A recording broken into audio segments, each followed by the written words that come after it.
Okay, so let's get started. So my name is Rocio Lopez, and I am a bilingual family support specialist at TASC. TASC is a nonprofit organization. We take care of the Southern California. We have offices in Brea, San Diego, Riverside, and Alhambra. We actually, our corporate office is in Brea, and we take care of, the Southern California. Can you go to the mission? Is this the first one? Sorry, Lisa. There we go. There you go. Okay. So our mission here at TASC is that we educate and empower people with disabilities and their families.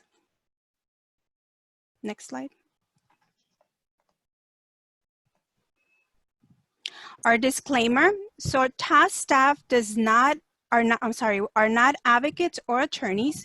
We do not provide recommendations, legal advice, or suggestions.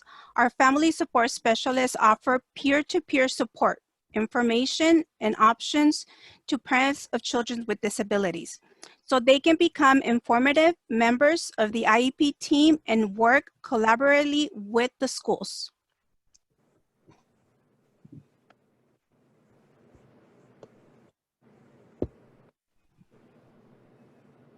So this is our upcoming webinars that we have. You can take a look of next week. We have our third webinar that continues with this webinar. You can go into our website and register as well. So once again, welcome to the third webinar at TASC Special Education and Distance Learning Series.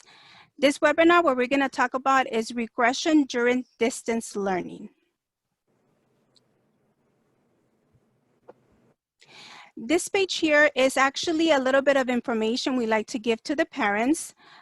These are some acronyms, just because some of the times when we are having our IEP meetings or we have documentation, we see a lot of these acronyms and not understand what they are.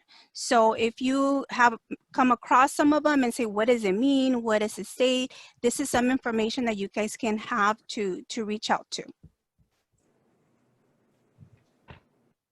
So to start our webinar is, what is regression? What is the meaning of regression? So regression is loss of learned or previously attained skill. It's a significant decline in the performance of a skill or a knowledge as specified in the annual goals of the student's individual education program called the IEP. It occurs after breaks and instructions such as summer or winter holidays.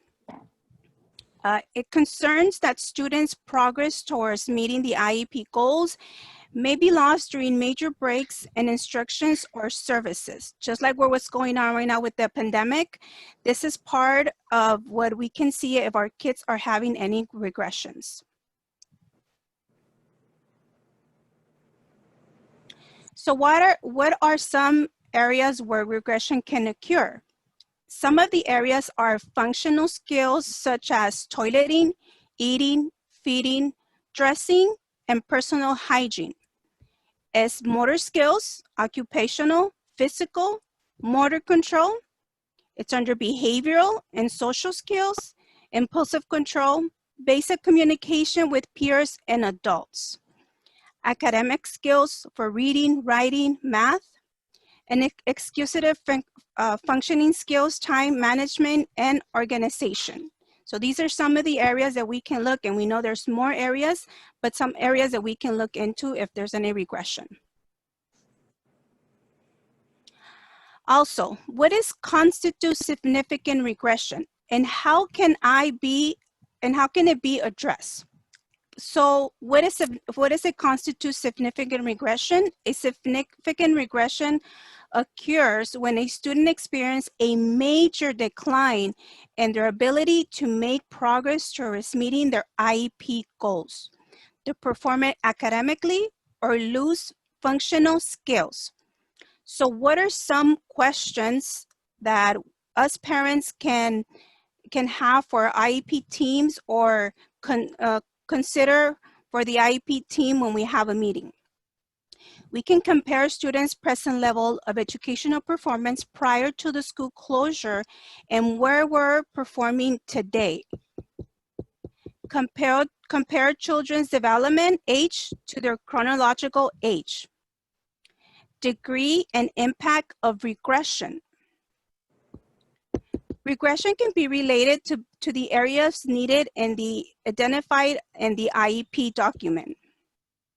Is regression greater than delay exhibit by other students in similar circumstances? Is there instruction in which the student refuses to participate during school closure? So these are some of the questions as parents we can make to ourselves and say, where is my children now? Where was he at when this whole pandemic started? Okay.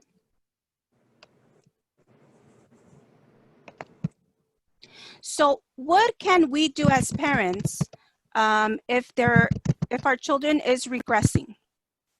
So one of the major things is document, document, document. You need to know your children's present level of education performance prior to the school closure, and you can find that in the IEP document. You can talk to your children's teacher, principal, or related services provider for suggestions and strategies. Now that we started the new school year, and if you're seeing your child is not engaging in a Zoom meeting, talk to your teacher, reach out to the teacher to see if they can suggest a different avenue to have for our kids. You can document level of skills at least once a week. Maybe he wasn't active in the beginning of the school year and maybe he's active now. You can use the present level of educational performance, PLEP, and the goals from the IEP as starting points as to what to document. In your IEP, it's a very important document because it gives us information of a baseline. Where were our kids? What goals were they working on and how were they working on with? You can also video record your child performing academically and related service skills. This is all information that we need to gather. So when we have our IEP meeting, we can help our educators and help our IE team see the big picture of where our kids are at this time. So how can we document effectively? Observe behavioral. Be very specific and provide details and examples. Example when to document. Record concerns on a daily or weekly basis.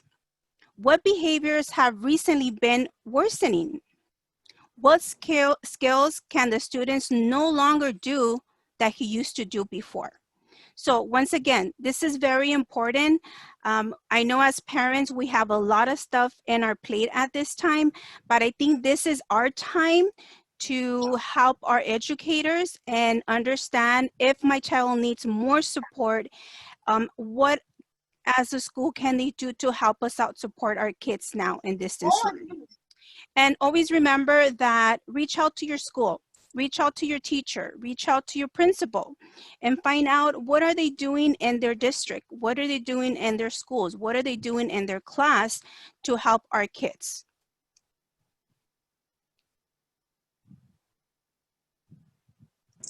So these are some handouts that we have for you guys. We're gonna share this with you guys. You guys can use these to record information. For example, this slide is a student remote learning record. It has like the date, the time, continent, class, teacher, participating, and a note part where you can note if the child was engaging, was not engaging, or whatever notes you feel is needed to be, you can use this document as well. Wait, what? What's going on? What's going on? Holy moly! Susie, can you please mute? I don't think I can. So another spreadsheet that we have for you guys is a progress monitoring template. This is for the goals. Once again, you can go back to your child's IEP and find out what are the goals that we're working on and kind of put this information in here so you can see exactly how are they working on and how is he doing now in home. If there's any objectives, if you don't have objectives, maybe you can build some objectives and bring it to the table and have the IEP submit objectives to your IEP goals and the IEP document. Next slide.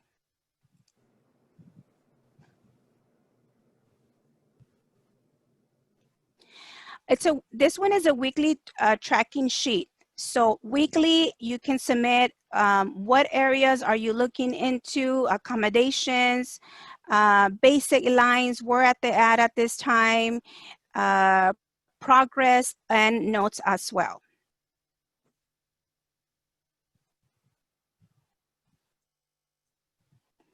Another spreadsheet is weekly services and instruction log. This is another sheet that you guys can use to monitor our kids' progress, regression, and talk about specific services that the child is getting from the school, maybe virtually on Zoom, and if it's being effective and if it's working for your child.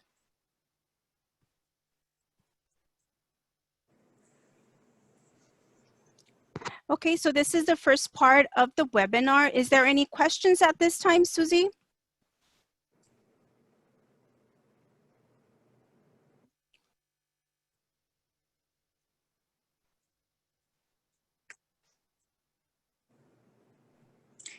I know you're muted, Susie. So there's questions about the handouts, and Rocio, they want to know if they can get copies of these, and yes, they're in the slides, right? Okay. Right? Yes. So Luisa's gonna start the second part right now, and I'm gonna go ahead and submit in the chat box the copies of this of these handouts. Also, if you cannot get these handouts for some reason, you can email us, and I'll go ahead and put our email address too, and just send us an email, and please, can I get the handouts from the webinar last night or today, and we can send them out personally to your email. there's a question in chat about what if parents work can't, they're not home because they're working. So, how can they monitor their kids if they're working and know what their progress is? So who is the person that's being with your child at the time? Maybe what you can do is give this person this handout and say, can you please fill it out? Or video record. I mean, it's really optional to you as a parent to see who is helping your child at that time and to see if this is working or not. Or reach out to your teacher too to see how is he doing in class? Is he cooperating? How can we have a contact back and forth to see if he's submitting assignments, anything like that. Any options that you have, you can bring it up to the table and request it to be an accommodation for your children's IEP. Rocio, there's one more question. Okay. For Maida, what if kids cannot sit in front of their laptops and participate in Zoom sessions? So we are getting a lot of this question, if our kiddos does not participate and cannot sit, reach out to your teacher. Okay, like I said, reach out, do the chain of command, reach out to your teacher and find out, what, my child is not engaging. He doesn't want to sit down for this time, for this big period of time. What can we do? So let's see if the teacher can give you some kind of strategies.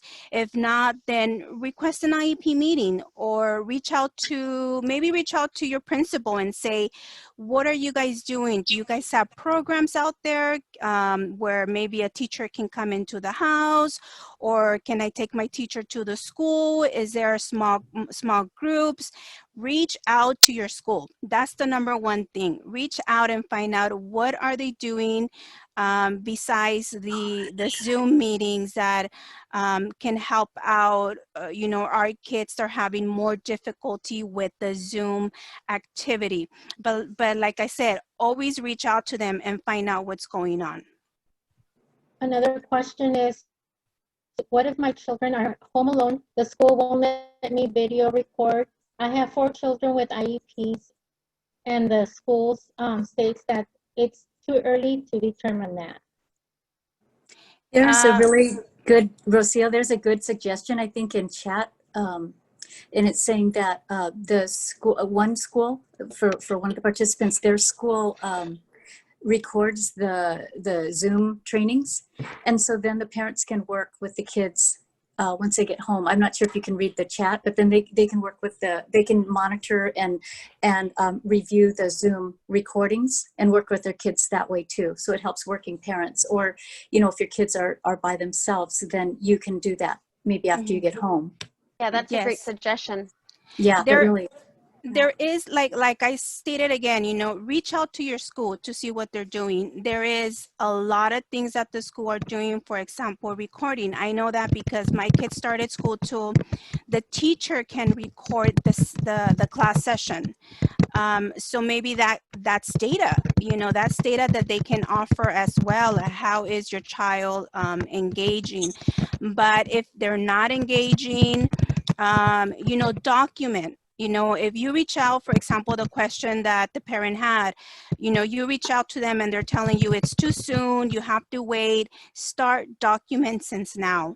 What happened in day one in your child's Zoom class or virtual class? What happened? He didn't engage, he was looking somewhere else, he didn't do assignment. Document day by day. Because when you come into this IEP meeting, you let them know exactly what's going on. And as a team, you guys have to come together and find out what can we do for your child to receive the services that he needs. So number one thing is document, document, document. And believe me, I understand you guys. I have a 3-year-old that needs to be getting ABA therapy. He's not engaging in the computer. So we're trying to see other avenues that we can do. I have 2 other kids that started school in their Zoom meetings, and you are just from one way to another, but just have the communication with your teacher. I think that's going to help out a lot. And also, in addition to that, Rocio, I think the related service providers can also provide support, as far as like the skills portion. So the teachers are great with the academic, and then the related service providers. There may be an assistive technology specialist at the school, or the speech therapist may be familiar with some technology, the occupational therapy, physical therapist. Reach out to them and see perhaps if they have some other suggestions.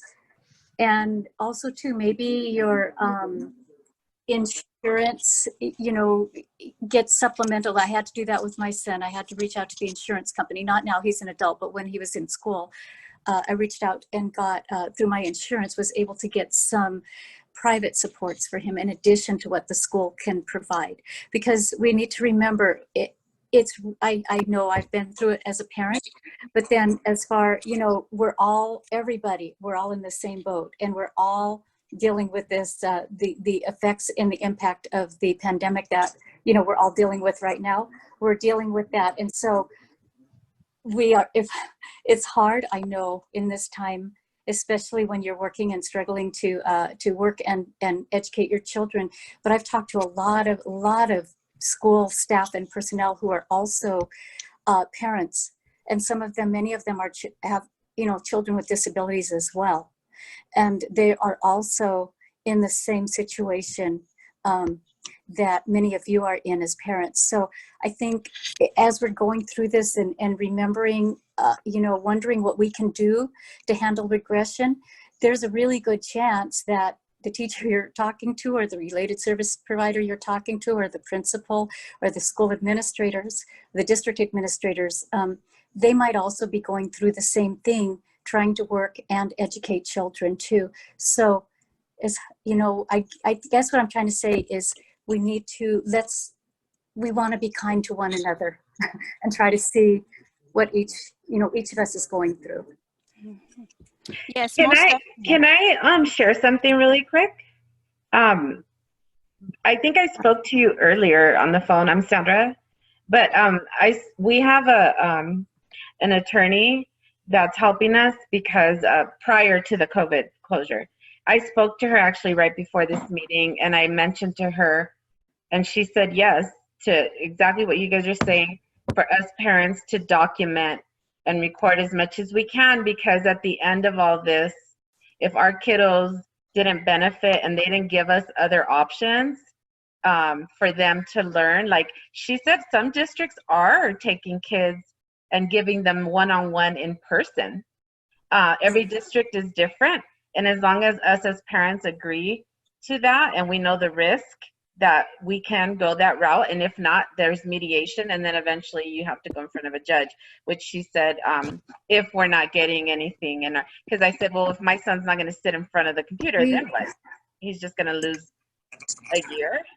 So unfortunately, we do have to document and try, but that's going to be your proof at the end of the day. Hey, he didn't, you know, he didn't have any other options. He didn't learn from any of this. You guys owe me now.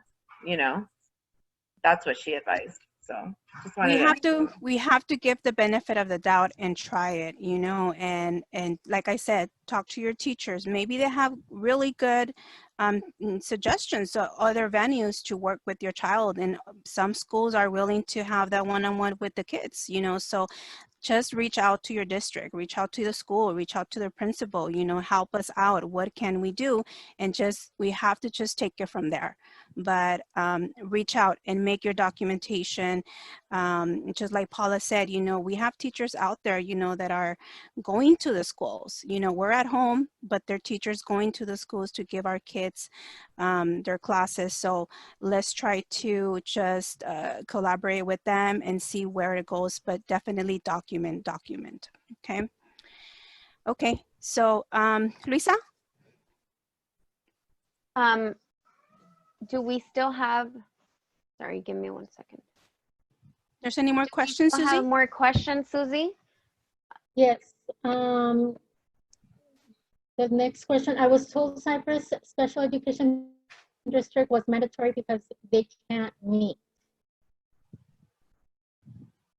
Say that again, you were cutting off. I was told Cypress Special Education District was mandatory because they can't meet. They can't work.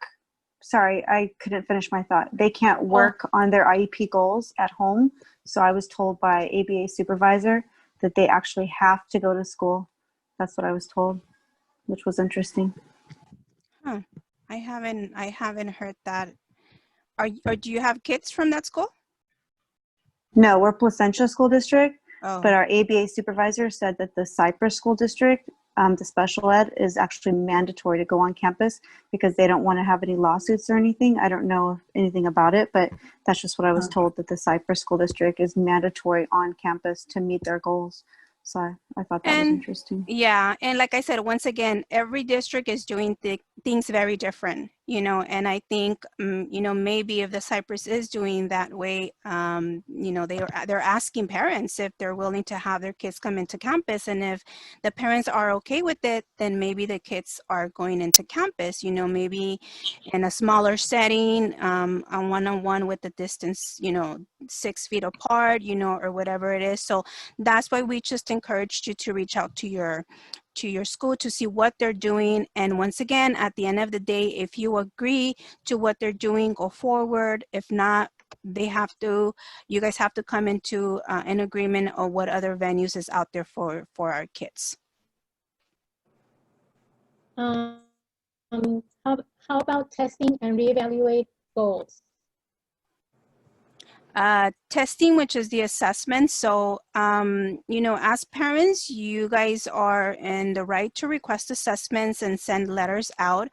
But there is the SB 117 law that came in where it states that the schools are not liable to return a response back within the 15 days that the timeline has for an assessment. So if you want to be a proactive parent and request assessments, you can do that, but you are going to get that letter back of the SB 117 that they, you know, they don't have to respond back to you in 15 days. Rocio, can I add to that one? Sure.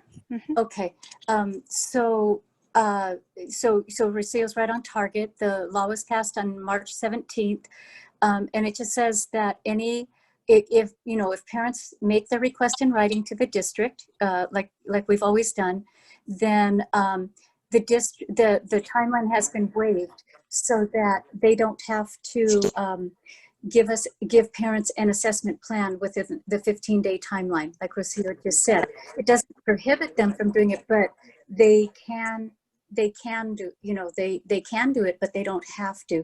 They So can extend it. yeah, so if it's extended, they can, what will happen is if they choose, you know, if they choose not to give the assessment plan, then that law is effective as long as kids are going through distance learning. So once they return back to school, then timelines resume, but they're waived right now. That timeline is waived right now under SB 117. What if they're out of compliance with the IEP? My grandson had an IEP a year ago, June, and this is the end of August practically. So they're more than 60 days out of compliance. So you should have an IEP meeting June in the last year, the end of the school year. Did you They get wouldn't any call? even answer. They wouldn't even answer the phone. You couldn't even reach anybody to try to schedule it. The district office. Okay, so can you repeat your question again, please? If the IEP is out of compliance, and it's been more than 60 days, what is the timeline they legally have to follow for that to be up to date? Okay, so right now, because of SB 117, so the timeline, let me answer that question. The timeline right now is, they need to hold the IEP meeting. If you sign the assessment plan, I'm assuming this is to review the assessment report. So if you had already signed the assessment plan, they sent it to you, you signed it, then they should have had a meeting within 60 calendar days. But if that took place, and June was after March 17th, so if that all took place after March 17th, then, you know, per that new law, the CDE, the California Department of Education, is not investigating compliance complaints that it receives. It's not going to, that 60-day timeline to investigate compliance complaints has been waived until school gets back into session. Okay. So they have to, yes, they need to, you know, IEP meetings should be held according to the timeline, but if they'll handle compliance complaints when school starts up again in person. Well, especially when there's a severe regression and all of the services have been stopped, all the therapies have been discontinued. So there's no current IEP, there's no classroom structure, there are no therapies being provided, and this child has regressed from age 5 back to age 3. So You know, one of the things that you can do, just because school started again now, we're in the new school year, be proactive and write a letter and say, We I did. am reaching out. You did? Okay, good. Still getting delays and postponements and excuses. Have they reached out to you on phone or writing? In writing, and Okay. yes. We'll Okay. get, the bottom line was, we'll get back to you when we can. Okay. Leave your information in the chat box, and I'll have somebody give you a call back so we can support you and continue helping you out. Okay, thank you. Okay. Sure. All right, should we continue? And if, I know there's so many questions, guys, and we would love to answer them all, but we will try to answer as much as we can after the next session. And if there's another, question that's more individual, you can always reach us and we'll, dedicate that time to giving you options and answering your questions. So thank you for being patient. Okay.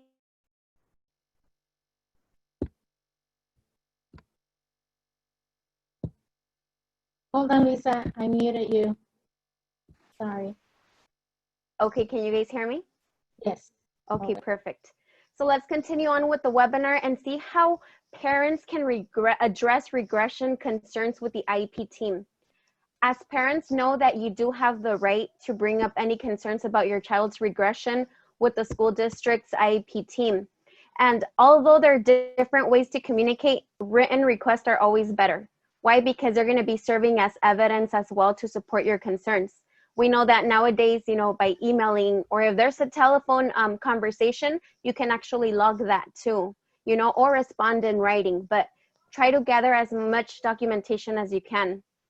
Also, you may be needing to request an IEP meeting in order to address these concerns, and that's how you can start. Or even if it's not a formal IEP meeting, just concerns that you have, either if it's with the teacher, usually that's how you start communicating your concerns with the teacher, then with the IEP team. But just make sure, like I mentioned, documentation is always going to be better. Also, make sure to prepare in advance to discuss your concerns with the IEP team if your child's regression is interfering with learning, with behavior, communication, and other life skills, so that they can establish goals, strategies, and updates to the IEP as needed.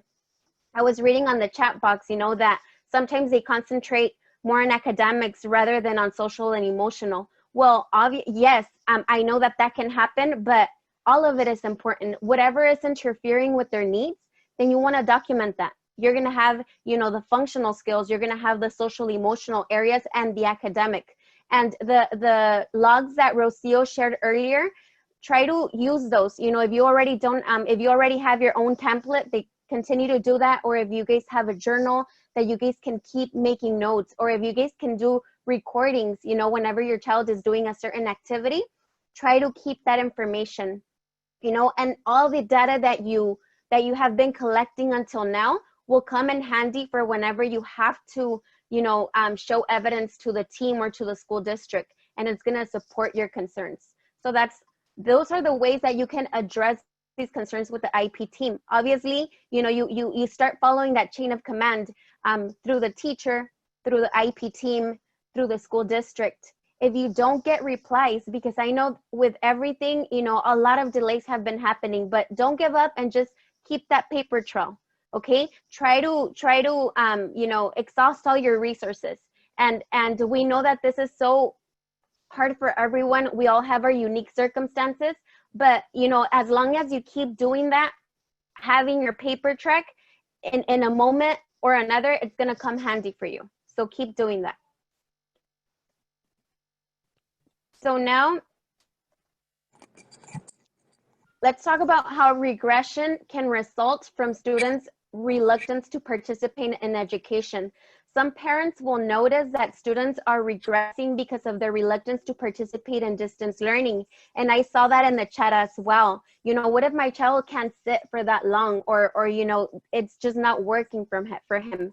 They might start exhibiting challenging behaviors. So it's important to understand why the behavior is occurring and documenting that. What are they trying to communicate through such behaviors?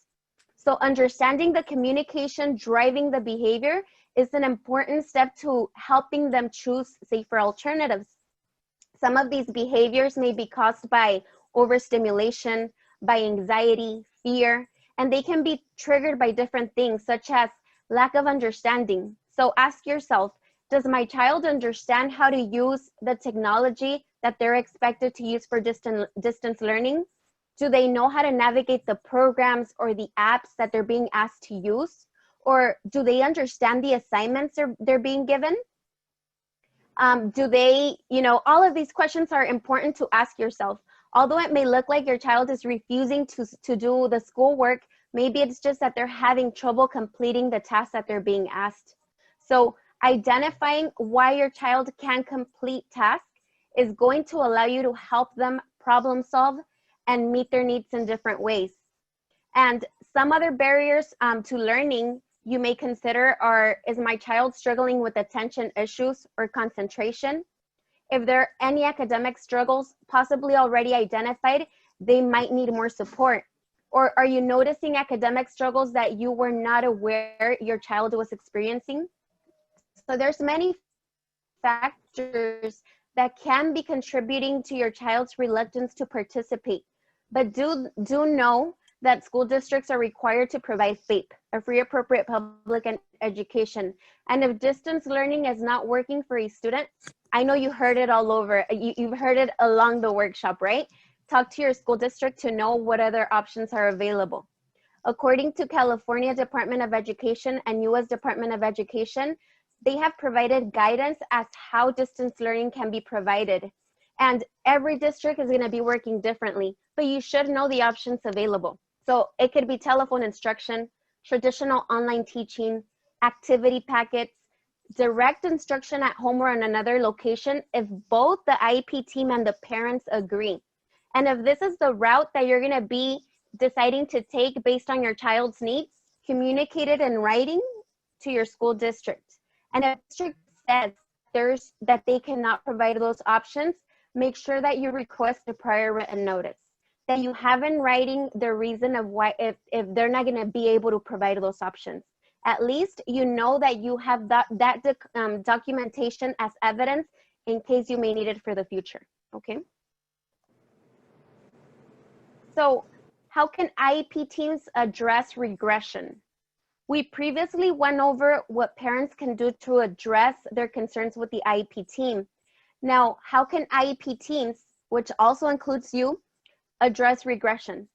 Having frequent and open communication between parents and schools is a key component to addressing student regression. You may want to discuss services and accommodations in order to reduce regression and even prevent it if it still hasn't happened. By doing this, you will be able to problem solve together and identify the need of new goals, strategies, and adjustments within daily routines. During this pandemic, we know, like I mentioned before, everyone has their unique circumstances. But if you're able to dedicate that extra time, try to identify ways to incorporate motivation, repeated practice, and reinforcement to increase adaptive behaviors and maintain skills. Maybe you can even just try to plan out what is your objective. Do I just want to work on maintenance, helping my child keep the skills that he has if he hasn't regressed yet? Do I want to help him progress? Or do I just want to document because, you know what, I'm just trying to go along with it. We don't have that much time in our hands, and we know that a lot of you guys are working parents. So if not much can be done and learning and distance learning isn't working and options have not been provided, try to do the most that you can and just document as much as you can, so that, like we said, this can be used as evidence. Like I mentioned, as you collect data, it's important to provide student work samples, logs, and other documentation to demonstrate the student's progress or the lack of progress. And another option to consider is if extended school year is appropriate for the student. It's known as ESSI, and maybe you guys have heard about it or even have it already for your child. So if this is needed, then maybe you want to discuss it with your IEP team. Or what if student experiences significant regression during distance learning and he needs recovery services or compensatory time, which is another term that is used for this. So let's talk more about what these are. Let's talk more about ESY, ESSI, and recovery services. So if your child has an IEP, you might be wondering if they can receive special education services during the summer. These services are known as extended school year services and are an option for some students. And this is what you need to know about SE services. They are not the same as summer school. They're specialized instruction or related services that are part of your child's IEP. If your child receives SE services, they're at no cost to you under FAPE. SE services are provided when school is not typically in session, so it's usually during the summer. And these services are individualized to help each child maintain their skills and not lose the progress they've made towards their goals. For some kids, this may mean one-on-one tutoring, and for others, it may be a few sessions of occupational therapy or speech therapy each week. What SE looks like for your child is a decision that's going to be made by the IEP team. So who's eligible for SE? SE isn't guaranteed for all students who have IEPs, and not all kids that have an IEP are going to need it either. The state allows each district to set its own rules for eligibility, so the standards may vary from place to place. In many states, kids with learning and thinking differences are unlikely to get SE services, but it's important to check with your state's Department of Education. And that way they can tell you the standards where you live. IDEA does say that schools cannot limit SE services to kids with certain issues. So a school can't decide not to give services to kids with a certain disability, since it should be based off of the needs of the student. So what does an IEP team need to consider to figure out if SE services are needed? If your child is eligible, the IEP team may talk about getting him SE services. And the main issues the team looks at are regression, which is losing skills, and recoupment, which is the time needed to relearn the skills. So we're gonna go over a lot of questions that, rhetorical questions that you can ask yourselves. And these are the ones, more than anything, that the team should consider. Will your child lose critical skills without continued support and teaching? Will it take a long time for the student to regain those skills? Longer than it would take a child without a learning difference? If your child has a history of regressing and struggling to relearn, his IEP team will take that into account. And if there's no data, it can be harder to make a decision, but there's also other questions that they may ask themselves to help predict how likely the student is to regress. So what are some of these questions? Has your child had difficulty retaining skills over shorter breaks? Does your child need continual reinforcement to keep his skills during the regular school year? Does your child have behavior issues that get in the way of learning during the school year? Will that be a problem next year without continued support over the summer? Is your child making steady progress toward meeting an IEP goal? And will a break in service threaten that progress? Or what if your child is just beginning to master a critical skill, such as learning to read? Okay, so how can the students get help during the summer? Like we said, even though not all kids are eligible for SE, every IEP team should discuss this option. And if you think that your child might need SE, bring it up in your child's next IEP. Or if you want to address this concern, write to the IEP team and let them know this is something you would like, that you're considering, and you would want to know if your child is eligible. Okay, so that's SE. If you guys have any questions, you guys can ask them after I finish with this session. Now, recovery services. What are recovery services? So this generally refers to the need of all students to recover from educational gaps in learning or loss of skills caused by education or distance learning in this case. These educational gaps are often most profound in students that have a disability. And if you think recovery services will be necessary for your child, you can work with school district members of your IEP team to discuss this. We will be having our next webinar next week that's going to be talking more in depth about what recovery services are, or compensatory education. So we do invite you to join us to that webinar, although our focus is here on regression. If you guys have any questions about this, we can ask about them. But if you have any questions on compensatory education, please try to join us for the next webinar where a lot of questions will be answered as well. And lastly, parents and school working together. We know that this is a hard time for everyone, but it's important to remember that we have to work as a team, right? And following these tips will better help work with schools and get our concerns across, but in a respectful manner. So try to communicate openly and as often as you can. Don't be afraid to initiate conversations to resolve any concerns or differences. Also, try different ways to communicate. If emailing is not helping, try telephone, try phone calls, try virtual meetings, write to the school district. So don't give up in trying to communicate with your child's educators. Also, collaborate to provide faith. So I know it's really hard for you as parents. Like I mentioned, we're all working, we're all doing different things, or we have more children that we have to take care of.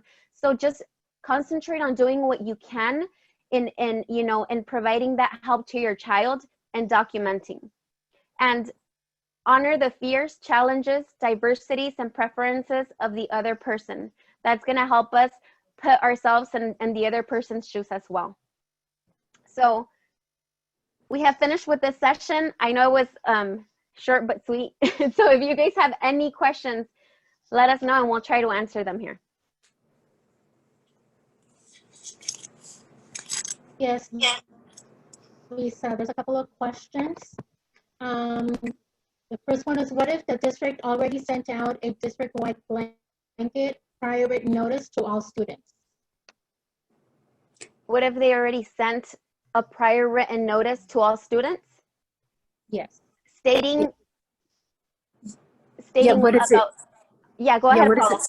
I was going to say, what does the prior, so Yeah. it depends. I mean, if it's a prior written notice about a district policy, or is it a prior written notice about the assessment that they aren't going to provide assessment plans, is it to do with so we don't know, we're not sure why they sent the prior written notice. Can you elaborate a little bit more? That's the question. That's I know. What if the district already? Yeah, maybe the person who wrote the question maybe can elaborate a little bit more. Sorry, Susie, go ahead. I'm sorry, I didn't write the name. I should have written the name. Okay, well, if you're hearing it and you would like to elaborate more on this, feel free to let us know on the chat box right now. Is there any other questions? The last of the list of options were too fast. Can you please repeat? Yeah, so options can vary for every district, for every school district, okay? But the state, California Department of Education and the United States Department of Education have set guidelines as to distance learning, and some options can be telephone instruction. There can be, virtual. It can be the traditional online instruction. It can be activity packets. If the student is not able to sit in front of a computer, maybe addressing that with the school, or with the school district, and seeing if maybe, if just the one-on-one with your child and doing certain activities to work on certain skills is going to be most beneficial for your child, then try to see if that works, and if the teacher can share some of those strategies for you to work with your child.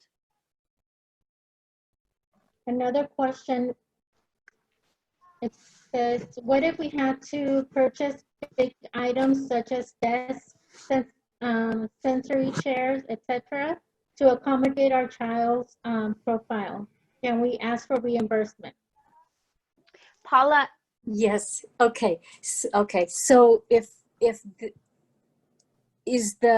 first of all, is that equipment part of the child's IEP services? So did the district or did the IEP team, including the parent, agree to those services or to that equipment? And did the school fund that equipment, already? So probably when the child was at school, of course, they already have the equipment at school. But if it isn't written in the IEP, then no, they don't have to provide that in order for the child to receive education at home. However, you know, you have the option, parents have the option to request an IEP meeting to discuss assistive technology or other things that their child may need in order to access educational benefit during distance learning. So that's an option that you can exercise, is to request a meeting to discuss it. But until it's written in your IEP that that's something that the district needs to fund, then it's not a requirement at this time. Yeah, and maybe even addressing that with the IEP team, you know, asking if certain material is needed in order to for your child to perform certain activities, and if they agree to purchase that material for you or reimburse you before you even make the purchase, that's something that you can also talk to them about. Absolutely, yeah. And a lot of districts, so, and they Okay, might even next. have maybe I don't know if, you know, if there's, well, no, I won't even go there because I don't know what that possibility is. So I apologize. I'm withdrawing my comment. Go ahead, Susie. And my child's IEP, I was told that band does not apply. Is the school allowed to deny that?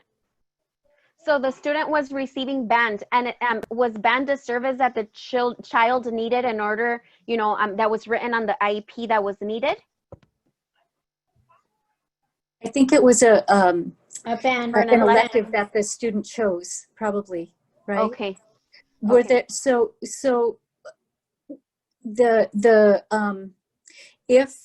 if the child chose band as an elective, and if the school is providing band to all students in the general education population, if it's offering band virtually to all those students, then yes, it needs to offer band to students who have IEPs as well. And you know, I'm not sure how that would work. It'd be an interesting practice for everybody to do that virtually, practice virtually. However, having said that, so if the school offered it to general education students, then they need to offer it to students who have IEPs and help those students to access it. But if they're not offering band to all students in the general education population, then they don't have to offer it to students who have IEPs either, because that's a class that is not being offered. Mm-hmm. Okay, another one is if distance learning is not part of the IEP, it's in their IEP as part of their placement, what can they do? Wait, can you read it again, Susie? If distance learning is not part of not in their IEP as part of their placement, what can they do? Okay, I just want to make sure I was hearing it right. You want to answer that one, Luisa? So I think that's happening for all of them, right? I'm sure distance learning was not on the placement of none of the students' IEP document. And we know that this is what they're using now because, you know, they're really not providing any other option. But if distance learning is not working for your child, like we mentioned before, reach out to see if the district can provide any other options for you, and make sure they put it in writing for you. Because am I correct, Paula, about that? In Yes. regards to placement, Yeah. I mean, it's been set up like that for every child that has an IEP document, regardless. Yes. Yeah. So distance learning is the mode of educating students at this time in most of our counties in California, at least those of counties that are on the monitoring list. So at this time, all students, whether they have an IEP or not, you know, are receiving distance learning. And IEPs don't have to reflect that, like Luisa said. It is just a way, it's a new way of providing education.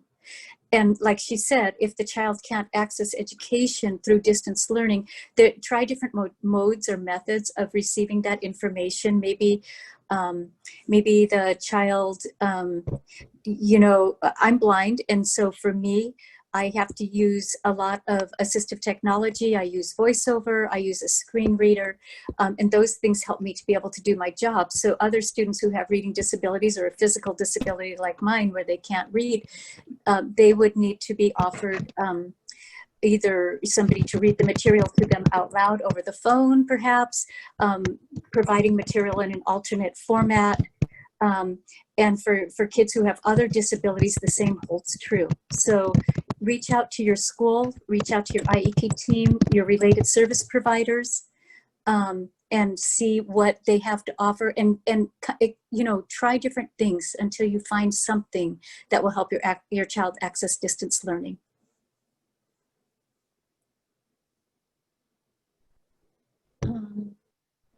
Distance learning should have a plan, right? I'm sorry, distance learning should have a plan? Yes, that's what they said. Distance learning should have a plan, right? Do you want me to, Yeah. Louisa, do you want to take that one? Okay. So it should have a plan as a curriculum to be followed. I'm sure, yes, everybody, all distance learning should have a curriculum that's being followed by their teachers. I'm not sure exactly how it's going to be for each school district, but it should have a plan.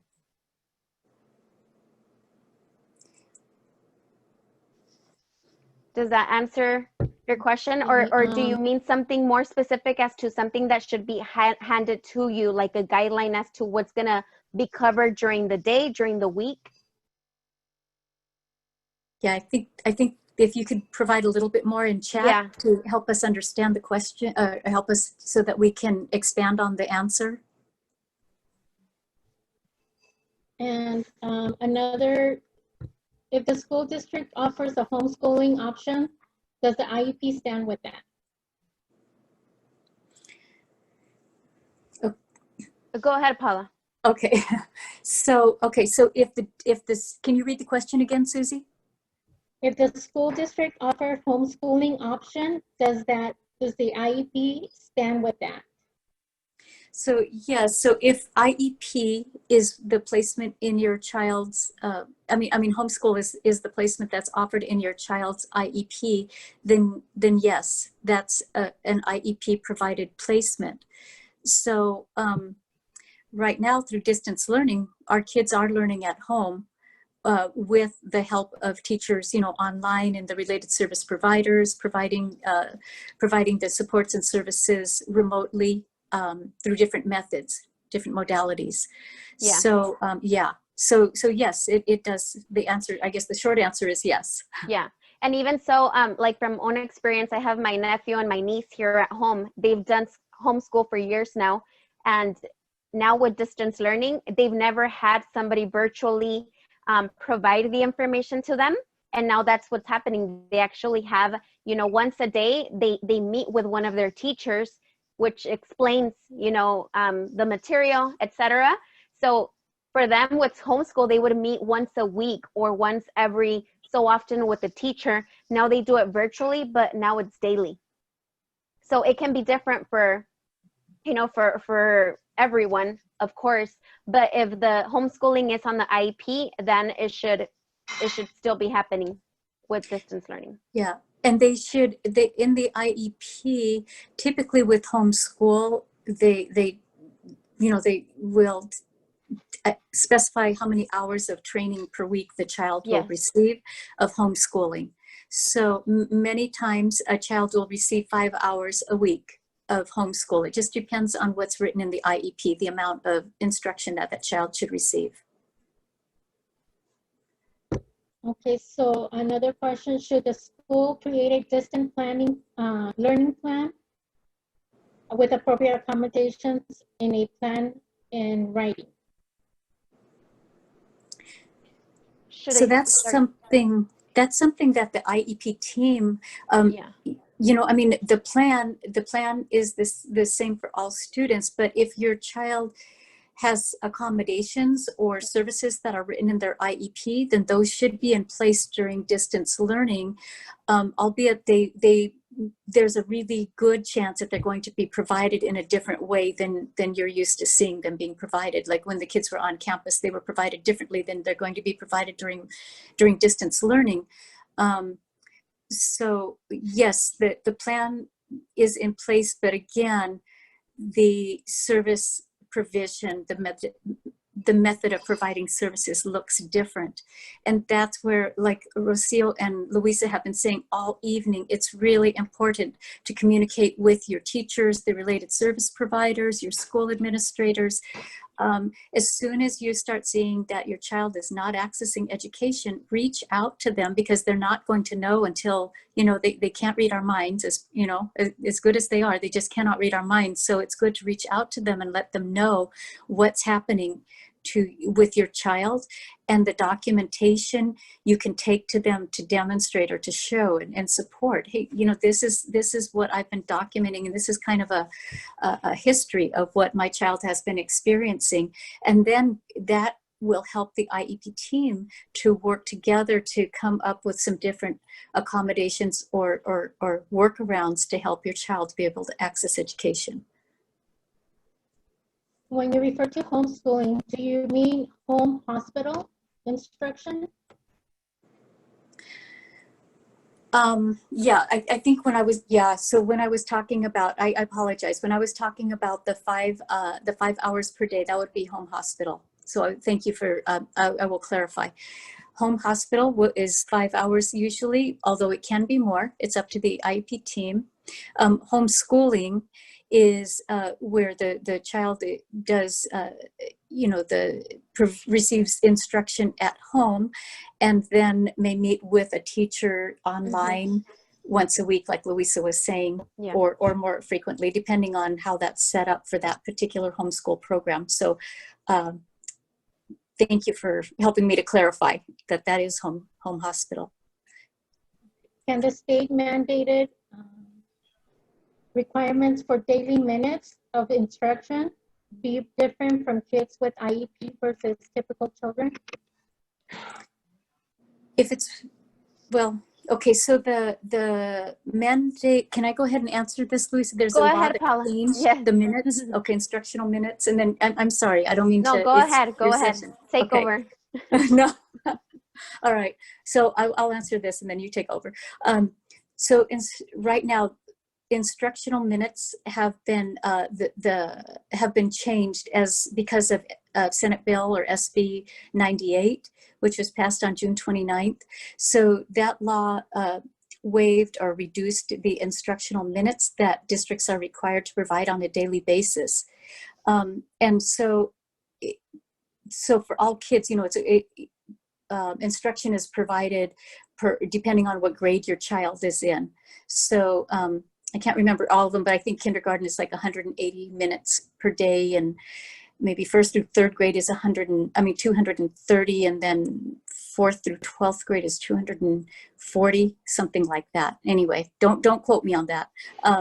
But anyway, the bottom line is that instructional minutes per day have been changed just for this school year, 2021. So again, so then you look at your child's IEP and you take that into consideration. So all kids, that's the education that they're receiving. Now, if your child has modified attendance or your child has a modified schedule, then reach out to your IEP team and find out how that is impacted by Senate Bill 98 and in relationship to your child's IEP, but if they don't specify that your child has a different schedule than all other children, then children with IEPs should have the same instructional minutes provided to them each day that other children have in the general education population. Before we go on, Susie, I would want to ask everybody, first of all, thank you for your participation here. And if you guys are able to complete the evaluation, we would really appreciate it. The survey link, I'm not sure if it's been shared on the chat box, but we'll share it in a moment. And there's also a QR code. So if you have a smartphone, you can actually, with your camera, you can scan it and it'll take you to the SurveyMonkey evaluation. Just wanted to mention it before you leave the room. And again, if you didn't receive the handout, I encourage you to email us and we'll make sure to provide you a copy and the resource list. Paula, can you talk about the Bill 98? SB 98. Somebody was more- asking about that. Okay, okay, so SB 98 is a trailer bill that the governor signed on June 29th, and it changed, it dealt a lot with our budget, but there was a section in there on the change to instructional minutes for all students, not just general ed, but all students, whether they have an IEP or they don't have an IEP. And it also added the requirement that all IEPs have an emergency plan in them to deal with a situation like we're in now, where there's either a pandemic or a natural disaster where instruction will not be provided by schools for more than 10 days. So in those cases where school isn't provided for more than, isn't in session for more than 10 days, then that would trigger the emergency plan going into effect.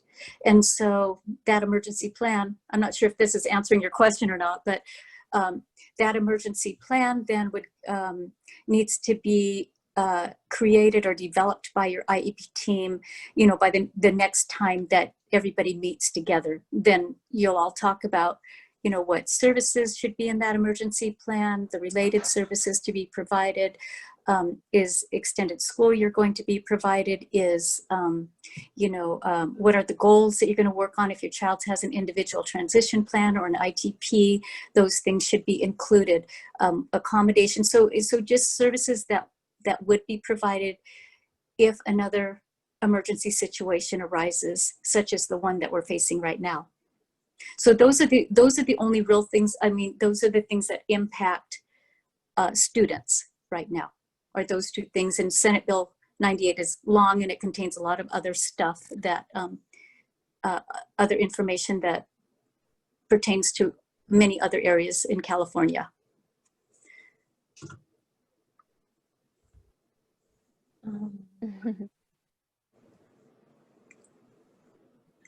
Let's see.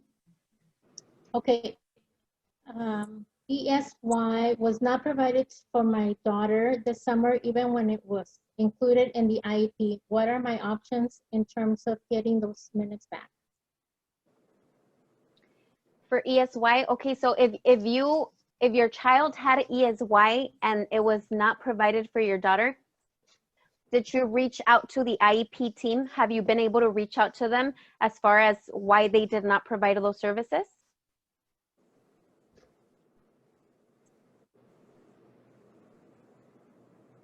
Because I would, if that didn't happen, I would write a letter. It's an option that you have. No, not during the summer. No. Okay, so if you can write a letter explaining, that SE was not provided for your child, although it's specified in the IEP document, and tell them to give you the options you have as to how to, if you're able to recuperate those minutes that were lost.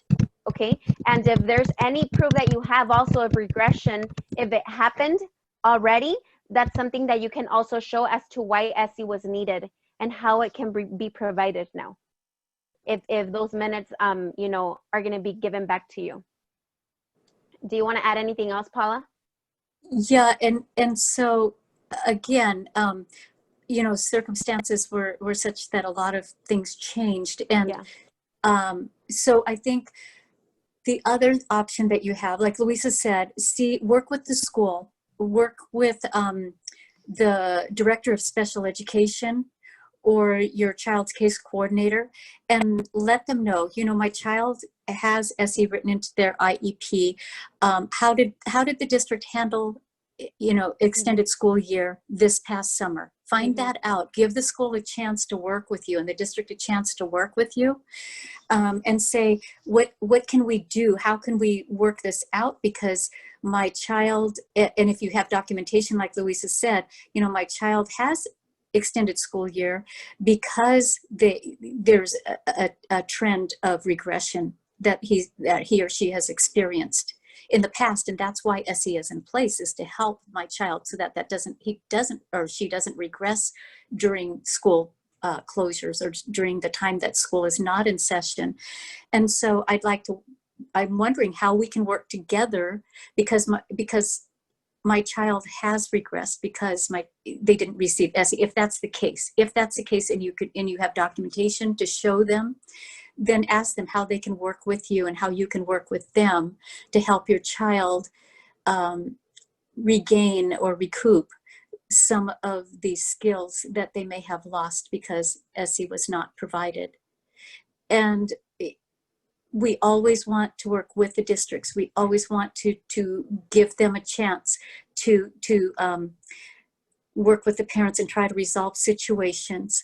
But we also have the option, to, if it doesn't work out and you just cannot try to get that resolved through working and talking through the chain of command and going up to the director of education, maybe even going up to the SELPA, it's a special education local plan area, and talking with them. So talk with your school, then talk with the director of special education, and then you go up to the SELPA and you can talk with them and try to resolve it that way, to try to get some kind of recouping services for your child. And then you can always, the last option, it's a very, very, very last resort. If nothing else is working, then you can always write to the California Department of Education. But at this time, they are not investigating that 60-day timeline to do investigations when they receive complaints.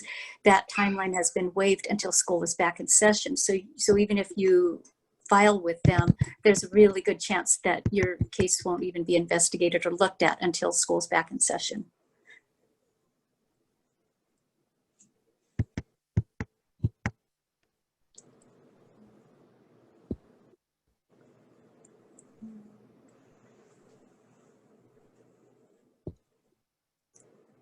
No more questions for right now. Thank you everyone again for your participation.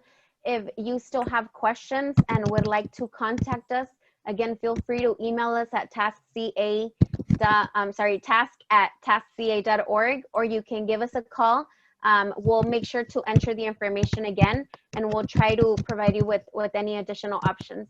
And if you haven't already, please take a moment to fill out our evaluation. And we hope to see you here next week for the next webinar, which will be talking more about recovery services. So thank you all for being here.